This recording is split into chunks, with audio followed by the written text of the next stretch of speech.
Hello everyone, welcome back to my channel. Today I'm having some Asian food. Okay, let me tell you what's on my table today. Hang on guys. An escape beef. Boom, get over there. Okay, guys, what I'm having today, I'm having a beef and prawn. This is supposed to be a sizzle plate, but because they can't bring the sizzle plate to me, they just put it in the containers and yeah. And then I got the thick rice noodle beef again. I should have got chicken, but yeah, like some beef today, I guess. But I've got wontons in here, guys, and they're chicken. And I have rice and an egg on top. Why? Anyway, I'll bring it up closer so you guys can have a look. Can you see it? Okay. Anyway, guys, I'm glad you're here to hang out with me. Thanks for that. And my drink today. It's not today, guys, it's today. Today's drink is raspberry. But I'm going to do a prayer, guys, saying thanks to the good Lord for providing this food and for waking me up this morning. Now I'm hungry. So guys, the prayer's done, and now it's time to enjoy this kai. This kai. Anyway, yeah, I love prawns so much that I had to add the prawns in here. You guys, have a bite.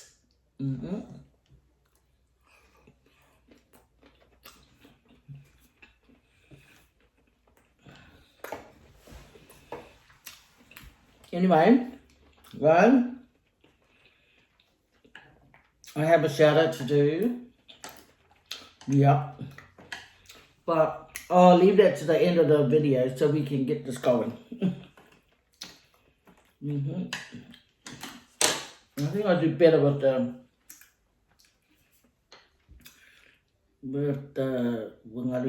what it's called, the spoon. Do you know back in the days, spoon was actually like a attack word? Like you attack someone like jokingly, or you know, it's like, oh, you're an egg, you know. Ours back in the days was egg and spoon. You're a spoon, you know, like this is another word for like you're weird. Anyway, guys, rice and beef.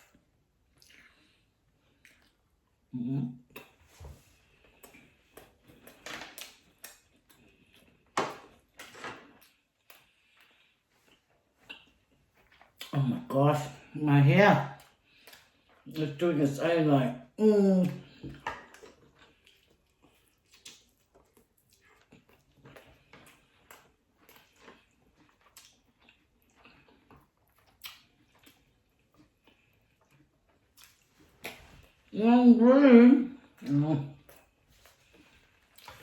This food is from Mount Druitt, Noodle Time. My kids' favourite place to get their noodles from. In Mount Druitt. It's next door to Basil and Lime.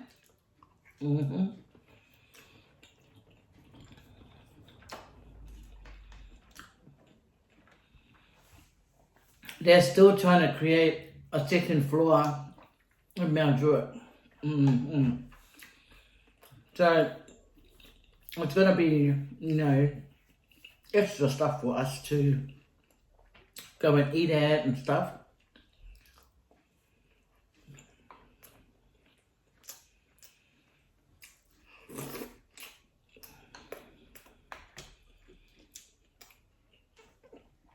The sauces they use is really nice.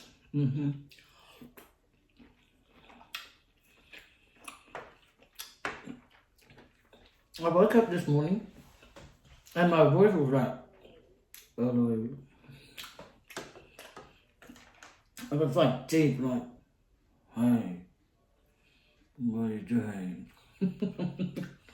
Well, happened to my girl was, hi, what are you doing? I feel girl, that's him, yeah.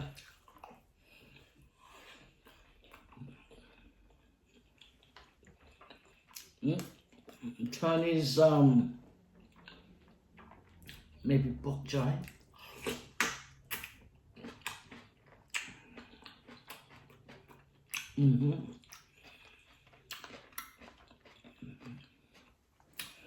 What if it was big onion?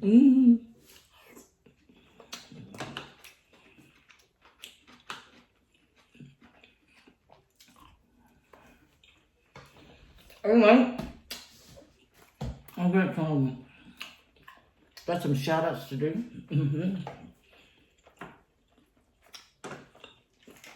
My food was delivered by Uber Eats. So when I was waiting for Uber Eats, I thought, I got time to do one TikTok.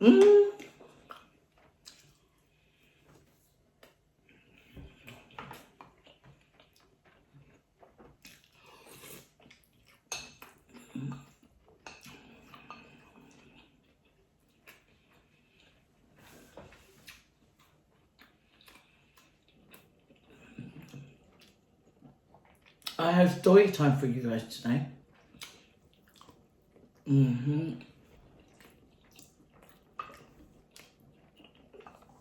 My story time is like sad. Sad, but that was many, many years ago, right?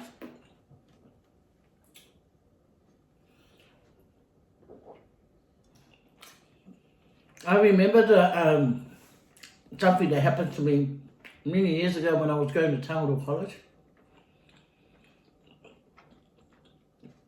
Because I went to Samoavlogs College. It's about a 15-minute walk from my house. Because we used to live in Boundary Road. The beginning of Boundary Road. So, if you guys live in Auckland and in the Manukau area, and if you ever go past Boundary Road and you see number 8 Boundary, that's where I grew up, guys. And don't forget to wave at the house.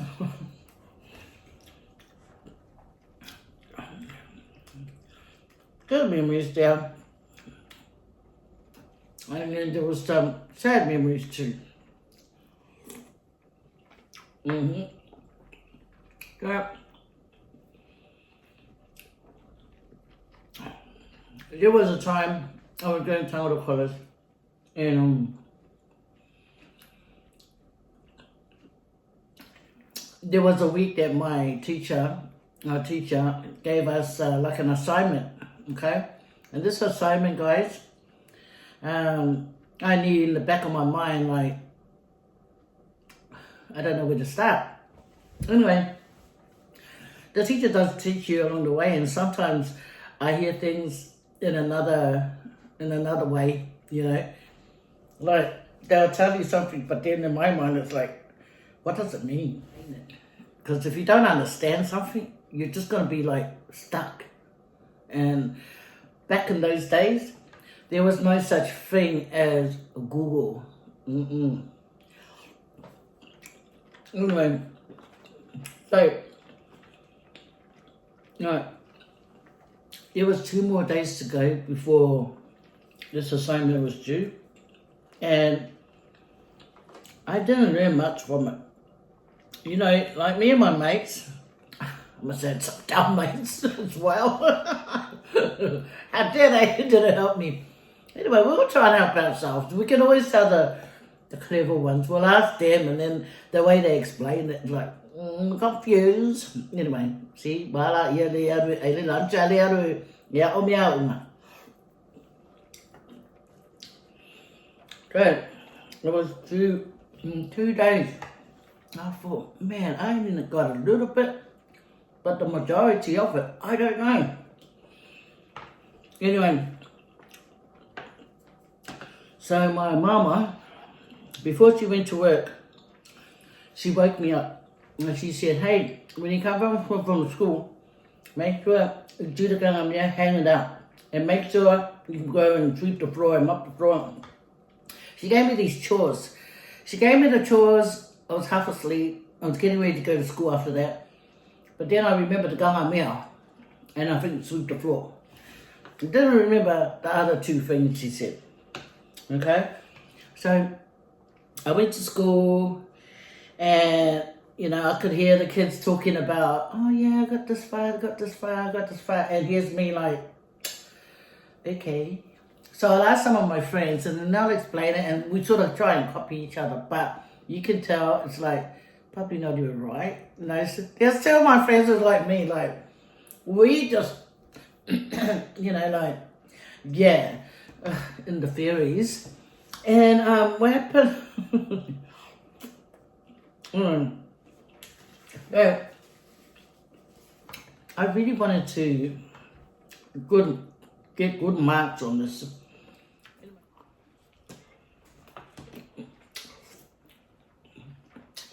So, this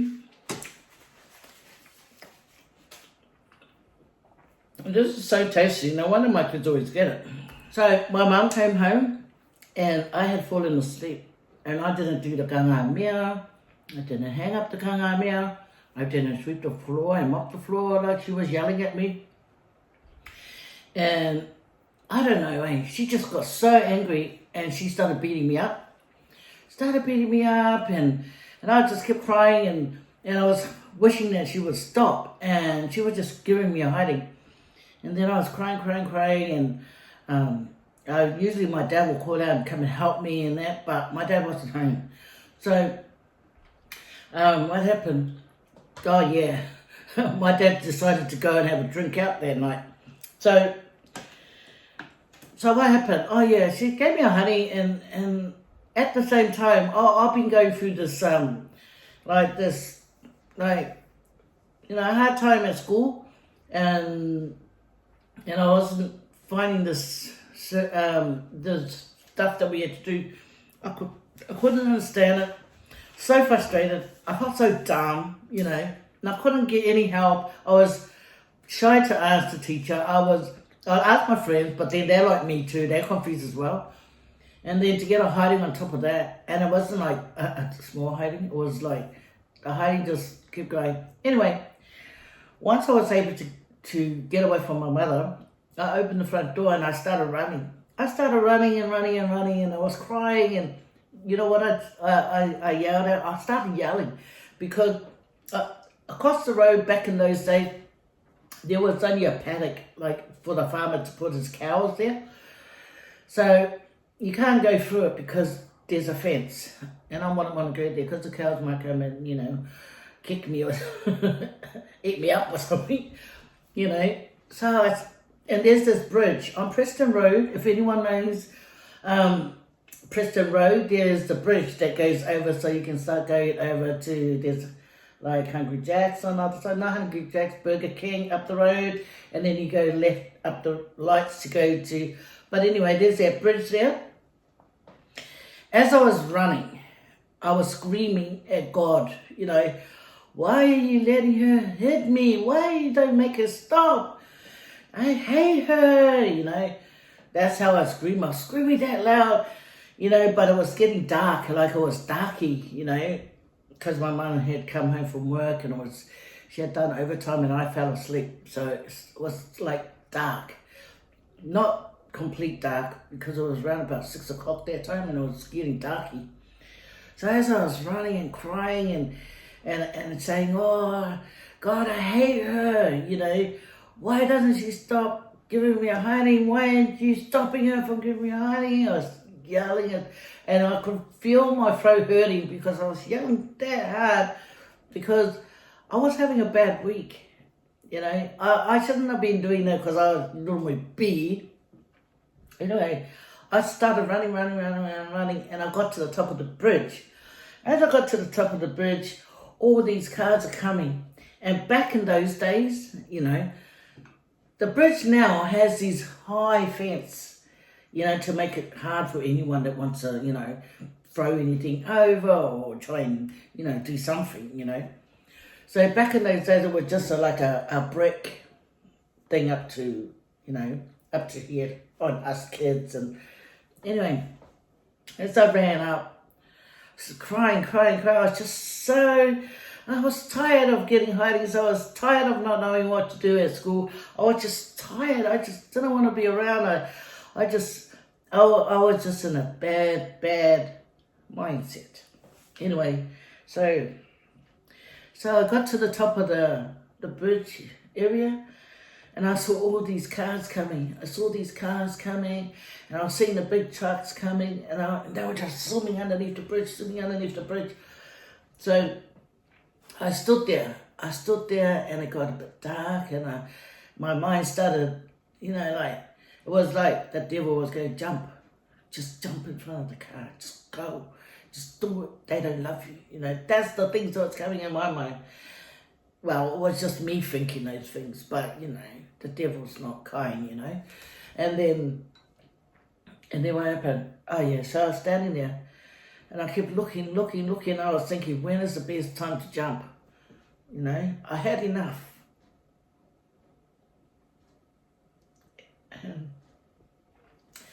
Yeah, because that hiding she gave me, it was a long hiding, you know. I was hurting inside, and I was hurting outside.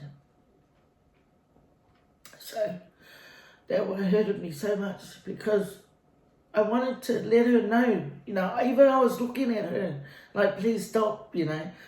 I'm looking at my mother, but she's angry, and she doesn't know what I'm going through. It's not that I told her, so it wasn't her fault. And you know, I remember standing there looking at the cars coming. So I looked back at my house. Because on top of the bridge, you can see my house. You know, how can she understand what? And plus those times, guys, you know, it was hard to get through to my mum, because she was always, you know, like, hiding is the answer. I'm standing there, guys, and I'm looking down at all the cars. So my option that time was, okay, a truck. If a car hits me, I might live, and I want to be gone, you know. So I thought to myself, a truck's going to be my choice. So I planned how far the truck's going to come before I jump. And then I looked back at the window, the house. I was just looking at the lights, and I was thinking, she might even miss me anyway, you know. She'll just be happy I'm gone, you know. I'm so bad, you know. I'm so bad. I never listen to them. So it's better I just go. So I started thinking about my mother, because she was the one that always used to beat us up, you know. So I'm standing there and I'm thinking about her, and I'm thinking, she's a bad mother, you know. She's a real bad mother. How could she hit me all the time? She can't even understand that I'm going through something, you know. Anyway, so I'm thinking about her, and I'm thinking how bad she is, you know, to me and my siblings. I started thinking about Wellington, where I grew up, and it was like my happy time and happy place. And so I started thinking about my mother, how she would make sure that we have lunch.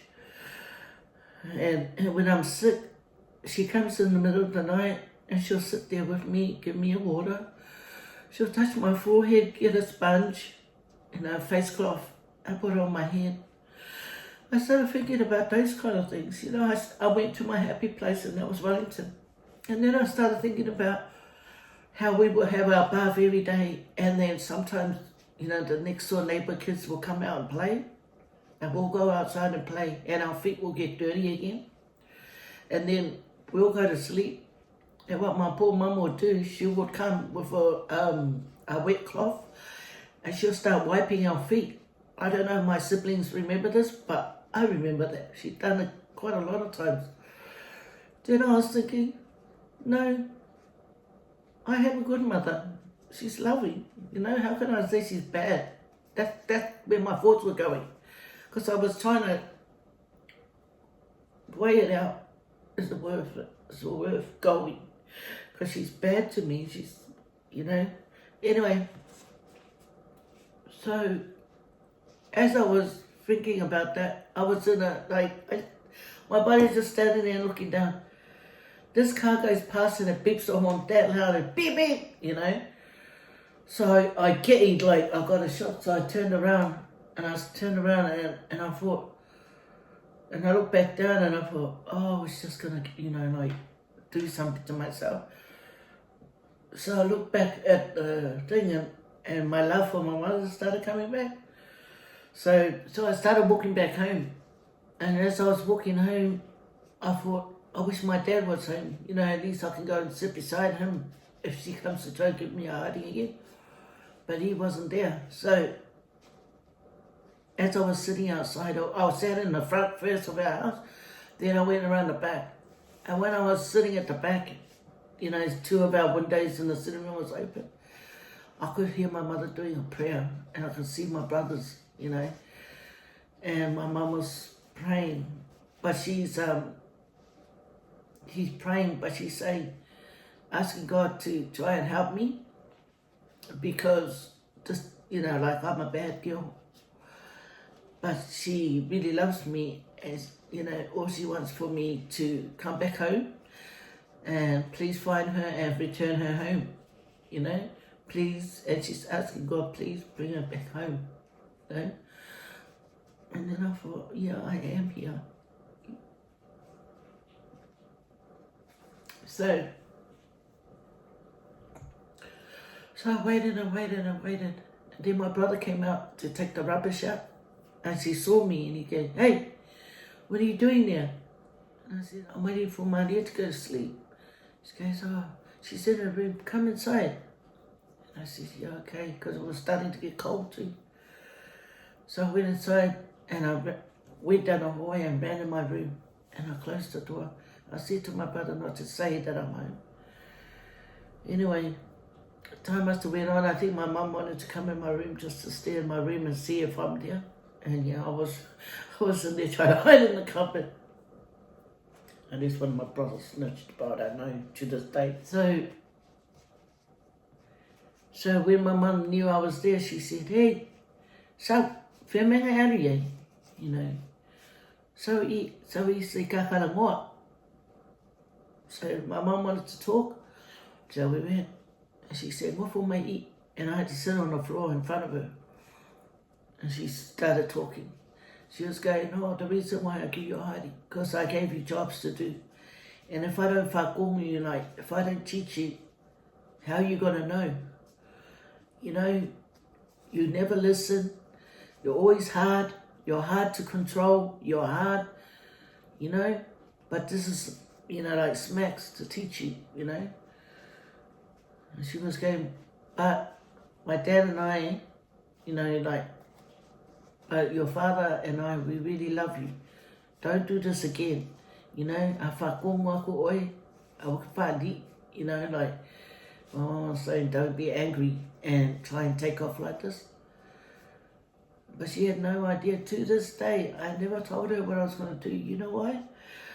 I didn't want that guilt to sit on my mum's mind, you know.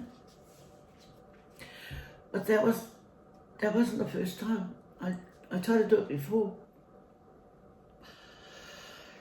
I don't want to talk about that either. Anyway, so she said to me, go and have a shower and then come and have something to eat.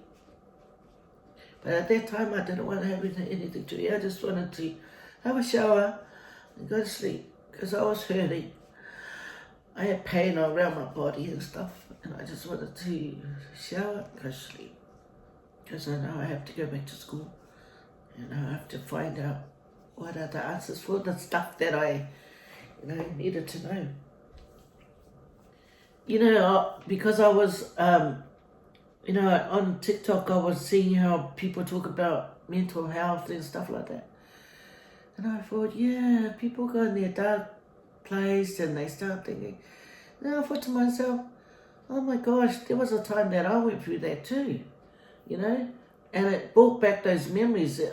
I never thought about it for years until a couple of days ago. I was thinking about it. I was thinking, oh my gosh, I can't even remember that now or until 2 days ago. And I even never ever told my mum. You know, there are stuff that I do say to her now, you know, like, oh, before her dementia though, I say to her, you know that time you used to give me a hiding? You know, you used to blame me for stuff, and I never did it. She goes, oh, well, that's why you shouldn't lie, because when you lie, no one believes you. And then there's another time I'll go, you know that bad hiding that you gave me and I almost fainted? That wasn't even me. It must have been my oldest son. I said, it might have been her. And then, because it was only me and her and I got the blame, yeah, my auntie, she had come over and money had gone missing. And I didn't even do nothing like that. I didn't even. Man, I really wish that my auntie didn't come over. There was this auntie. You know how you have one of those aunties that they just grumpy all the time and me all the time? Yeah, well, this auntie of mine, she came over to stay and she reckons that something went missing in her bag. And I know, honest to God, it was not me. And I didn't even think I was going to get the blame because it wasn't me, but I got the blame. Why? Because my mum's right. If you take stuff, if you steal something from the shop or something, and you're going to be labelled as that person, even when you don't do it. Far out. So I'll say stuff to her and she'll always say, oh well, see, that's why you shouldn't have stolen, that's why you shouldn't have steal from the shop, that's why you shouldn't steal, because anything that goes missing, you get the blame instantly. No, man. But this wanting to do harm to myself, I would never. I love my mum that much. I would never, like burden her mind with that. To think that my mum would think I nearly cost my daughter her life,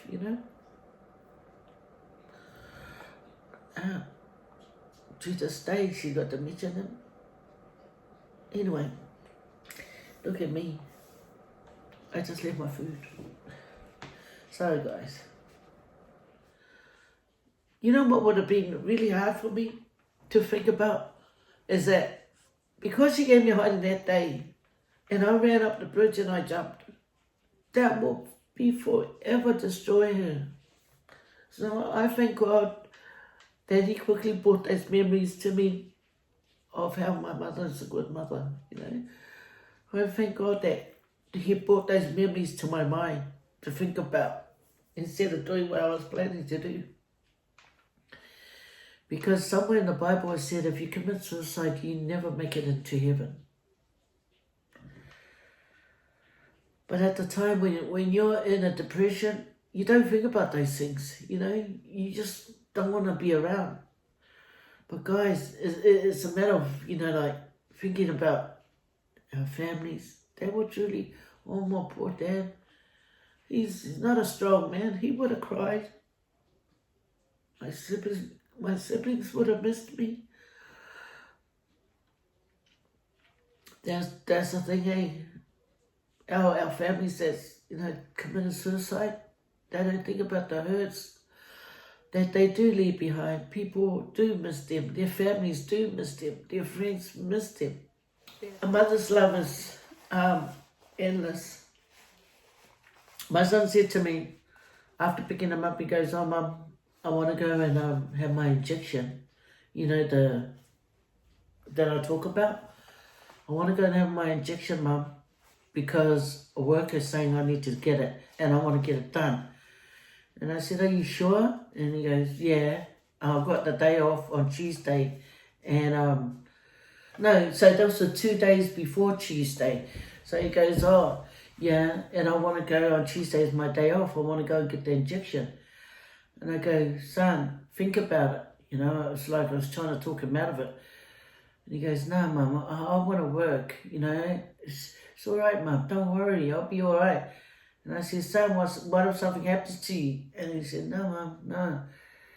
So he goes, come with me, Mum. You know, he said, come with me. And you know me, I'm the biggest scaredy bubba of the needles. Oh, I'm so scared of the needles. And not only that, I thought, oh no, I'm never going to get it done unless they really, really force us, you know. So it took another whole day, and I talked to my son again. I said, son, I'm not taking you to get your needles. And he said, Mom, you got to take me on Tuesday, please, Mom. And I said, Noah, I'm worried, you know. He goes, Mom, don't worry, I'll be all right, you know. So I prayed. And I asked God, please, God, let me know, you know. Let me know. Can you please give me a sign? Let me know. Can I do it without any trouble?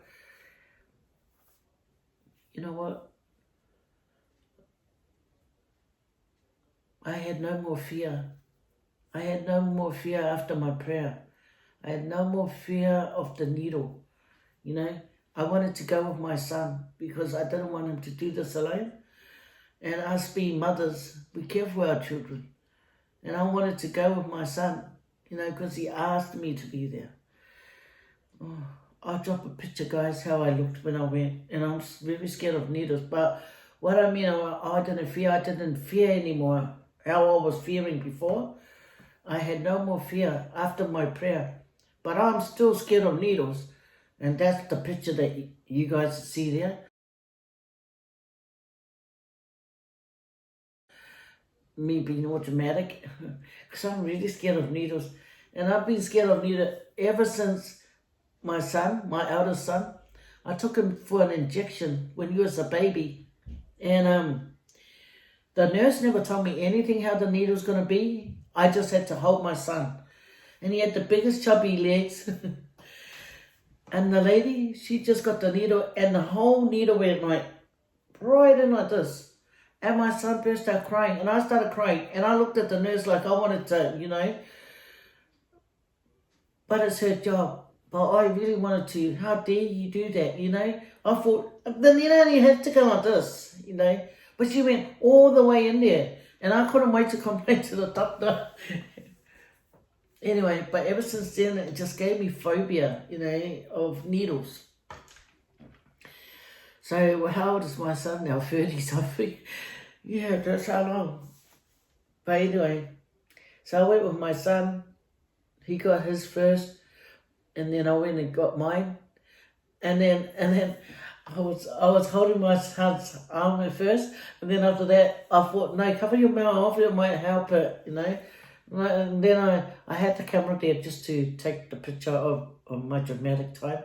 I just wanted to like store it in memory and as the day that we got our injection.